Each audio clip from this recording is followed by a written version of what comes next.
বন্যার প্রকোপ বৃদ্ধি পাচ্ছে।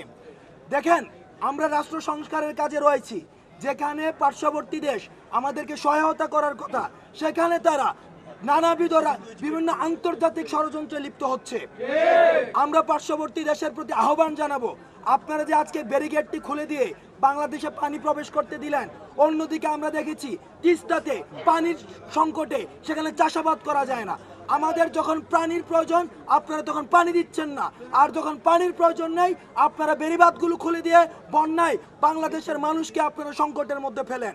সুতরাং যারা আন্তর্জাতিকভাবে এই বাংলাদেশের সংস্কারকে এবং পুনর্গঠনকে বাধা দিতে চায়, তারা আমরা ফেসিবাদের দূষর হিসেবে চিহ্নিত করতে চাই। আপনারা আপনাদের জায়গা থেকে মিডিয়া কর্মীদের মাধ্যমে বাংলাদেশের মানুষের প্রতি আহ্বান জানাবো, এই যে বন্যাক্রান্ত মানুষগুলো রয়েছে আপনারা সবাই তাদের পাশে দাঁড়ান। কারণ একটি রাষ্ট্র পুনর্গঠনের জন্য শুধুমাত্র অন্তর্বর্তীকালীন সব সিদ্ধান্তই একার পক্ষে সম্ভব নয়।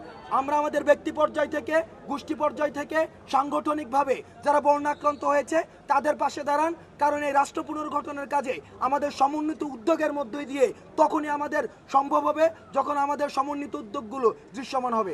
5 আগস্টের পর কিন্তু বাজারগুলোতে দ্রব্যমূল্যের দাম কমে গিয়েছিল, কিন্তু আমরা দেখছি এখন আবার নতুন একটি রাজনৈতিক দলের আন্ডারে আবার সেই সিন্ডিকেটটি গড়ে উঠছে।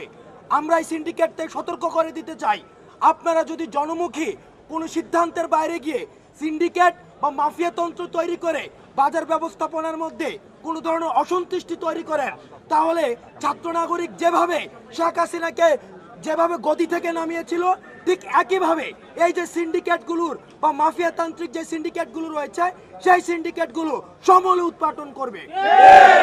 আমরা বাংলাদেশ বিনির্মাণের পথে রয়েছি, আমরা বাংলাদেশ সংস্কারের পথে রয়েছি। স্বাধীনতার 53 বছর পরে এসেও বাংলাদেশের দ্বিতীয় জন্ম এসে আপনারা যদি আমাদেরকে যথাযথ রাষ্ট্র পুনর্গঠনের সময় না দিয়ে গত 16 বছরের ব্যর্থতার দায়ভার আমাদের উপরে চাপিয়ে দিয়ে আপনারা এক ধরনের আমাদেরকে ব্ল্যাকমেইল করেন, তাহলে আমরা মনে করব আপনারা রাষ্ট্র পুনর্গঠনে আমাদেরকে সহায়তা না করে বরং আপনারা ষড়যন্ত্র করছেন। আপনারা আপনাদের জায়গা থেকে আমরা আহ্বান জানাবো সকল কর্তৃপক্ষে, সরকারি প্রতিষ্ঠান, বেসরকারি প্রতিষ্ঠান, সবাইকে আহ্বান করব এই অন্তর্বর্তীকালীন সরকারকে রাষ্ট্র সংস্কারে যথাযথ এবং পর্যাপ্ত সময় দিন। পর্যাপ্ত সময় দেওয়ার পরে আপনাদের যে দাবিগুলো রয়েছে সেগুলোকে আপনারা একাডেমিক অ্যাপ্রোচ করেন, আমরা সেই দাবিগুলো গিয়ে আমরা নিজেরা কথা বলবো। দুর্নীতির আখড়া হিসাবে পরিচিত, দ্বিতীয়ত দুর্নীতির আখড়া হিসাবে পরিচিত, আমি 2-3 দিন ধরে অবজার্ভ করছি এবং আমাদের কাছে রিপোর্ট এসেছে যে ভূমি অফিস, বিআরটিএ, ওয়াসা এবং অন্যান্য যে সরকারি প্রতিষ্ঠানগুলো রয়েছে, আমরা আপনাদেরকে আহ্বান জানাচ্ছি, আমরা আপনাদেরকে হুঁশিয়ার করার আগে আহ্বান জানাচ্ছি, এখনো সময় আছে, আপনারা লাইনে ফিরে আসুন এবং আপনারা জনকল্যাণের জন্য কাজ করুন। আপনারা যদি এই দুর্নীতির শৃঙ্খল আরো বৃদ্ধি করেন, তাহলে জনগণ আপনাদের 5 আগস্টের মতো, বঙ্গভবনের মতো, সংসদ ভবনের মতো ভূমি অফিসগুলো, বিআরটিএ, ওয়াসা এগুলোর সবগুলোর একই ধরনের পরিণতির জন্য আপনারা প্রস্তুত হন। সুতরাং আমরা মনে করবো যে কাস্টমসে যারা রয়েছেন, ঘুষ খেয়ে কখনোই রাষ্ট্র সংস্কার করা যায় না। আপনারা রাষ্ট্র সংস্কারের সহযোগী হন। যদি আপনারা কোনো সরকারি প্রতিষ্ঠানে কেউ যদি ঘুষ খায়, তাহলে প্রথমেই আপনারা তাকে ঘুষি মারুন। এই ঘুষিটি একটি মেটাফরি করতে ব্যবহার হচ্ছে, অর্থাৎ তাকে সাথে সাথে প্রতিরোধ করুন। প্রতিরোধ করে বিদ্যমান আইন শৃঙ্খলা কাঠামোর মধ্যে যে বিচার ব্যবস্থা রয়েছে তাকে বিচারে সোপর্দ করুন।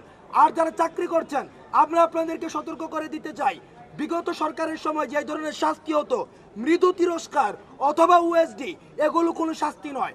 আমরা নিশ্চিত করব এই অন্তর্বর্তীকালীন সরকার দৃষ্টান্তমূলক শাস্তি নিশ্চিত করবে, পদচ্যুত করা হবে।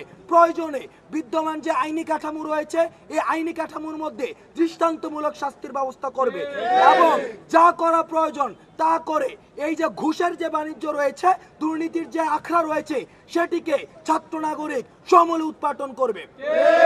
সর্বশেষ আমরা আজকে খবর পেয়েছি এবং এটি আমাদের বাংলাদেশের জন্য অত্যন্ত দুঃখজনক একটি বিষয়।